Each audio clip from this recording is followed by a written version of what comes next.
So hey y'all, in case you can't tell from the title of this video, I am a Christian booktuber.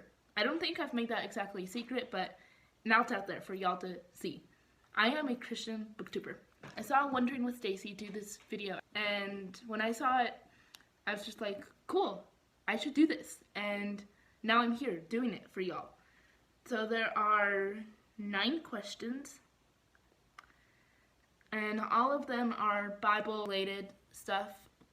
So the first question is, what is your favorite book of the Bible? So for me, my favorite book of the Bible would be Psalms, because I love just like the poetry and how honest David or like the other psalmists are with us, and I appreciate that vulnerability. Like, I know they are prayers to God, but like I still appreciate that honesty, and that's something that I could never do. And also, I love music, and so that has definitely gone into my love of the Psalms. And then the second question is, what is your favorite Bible story? So I have 2 favorite Bible stories. One of them being Jesus turning water into wine. I feel like recently that has really stuck out to me. I'm not exactly sure why. And then the other Bible story that I love is David, because I appreciate how he is just like a regular human guy, regular human teenager. He's young, probably younger than me even.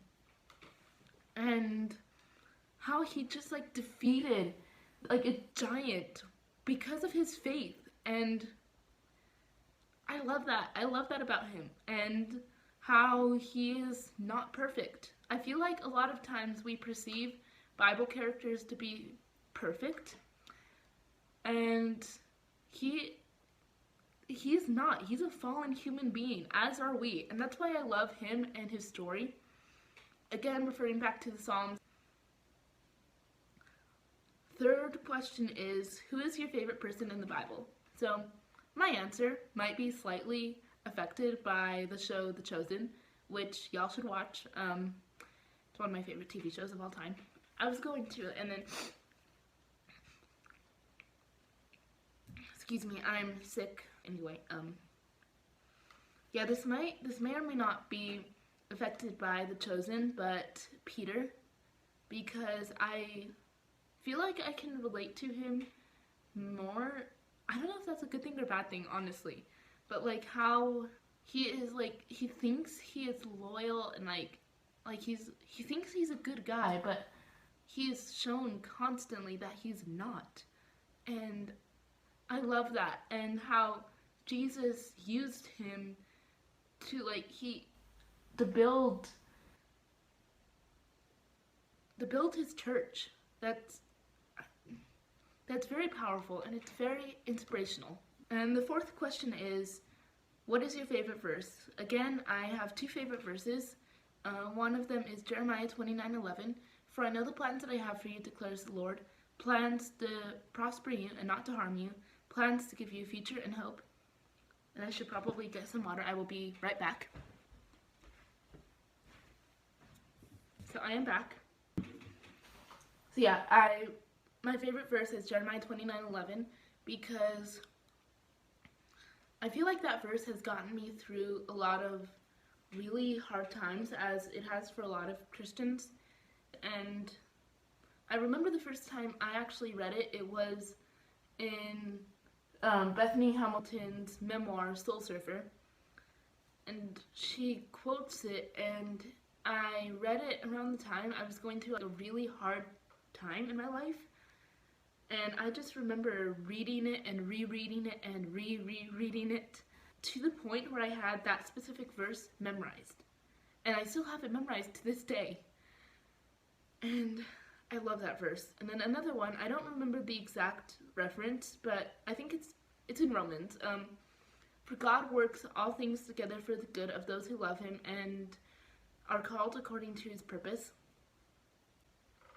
Again, this relates back to the previous verse, how everything that we go through, whether or not we think it's good for us, God works together for the good of, like, for our good, whether or not we think it. Like, if literally, if we're dying, we often perceive dying as a negative thing, where for Christians, it's not, because we're going to meet our Savior. And also, like, even other hardships, it, like, often this does depend on our perspective on those hardships, but if we, like, they will change us for the good unless we stop believing in Him, which is for those who love God and are called according to His purpose. And that's just amazing. I love how God works like that. He's done that in my life, and I have become a much better person than ever before. The fifth question is, what is your favorite translation? So for my personal reading, I love the NIV because it's like easy, and then when I'm teaching, because I teach Sunday school, I like to use either that or ESV or sometimes NIRV, because I feel like those are some of the simplest ones for, especially for younger kids, to learn and to understand. The sixth question is, what is your favorite hymn / chorus / song / singer / band? So for my favorite hymn, I love Take My Life. I don't even know who it's by, but I could sing a part of it for you. I take voice lessons, and it's a really good song. I'll just sing like the first verse or something. Take my life and let it be consecrated, Lord, to Thee. Take my hands and let them move, ever only all for You. Okay, I definitely did not get that right, but I know I got the first part of it right. I'm very bad at memorizing lyrics. And then there's another lyric that I love. Take my moments and my days, let them flow in ceaseless praise. I love that. It's very touching. My favorite song is Priceless by For King and Country, because that got me out of another really dark time in my life. I've gone through some stuff, in case you can't tell. It deals like a lot with worth, especially worth of women, and I love that. You should definitely check out the song. And then my favorite artist would be, my favorite Christian artist, I should specify, because there's some others that I also love that are not Christian, unfortunately, is For King and Country. I started listening to them when I was about 13, and they really encouraged me throughout the past years, or a couple years, because I'm still a teenager, but yeah. Anyway, the seventh question is, what is your favorite Christian movie? So, my favorite Christian movie would be Jesus Revolution, or anything done by the Erwin brothers, but especially Jesus Revolution, because that has had a big impact on my life. I know people who have become Christians who are really close to me as a result of that time period. I mean, I was young when he died, but I knew him personally, and I honestly love that movie, and I feel like it relates so much to what we as the world are going through today. And I also love any other Erwin Brothers movies. I've seen American Underdog. I honestly don't remember that much about it, but I remember I loved it. And also, I Can Only Imagine. And then also, I love anything done by the Kendrick brothers. I have seen all of their movies except for Fireproof, and they're all tearjerkers. Guys, I love, like, if I cry during a movie or book or TV show or whatever, that means I love it. But I think my favorite Kendrick brothers movie would either be Facing the Giant or Overcomer.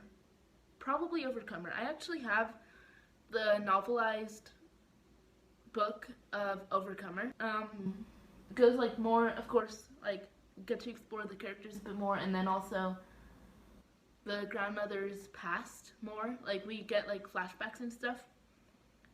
Who is your favorite speaker / preacher?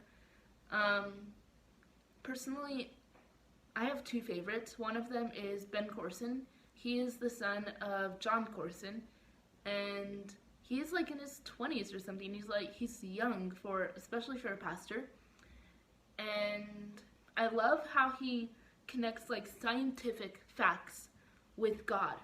I honestly don't remember any of the scientific facts right off the bat, but like I do remember that he does, like he relates stuff that has been proven by scientists to the Almighty.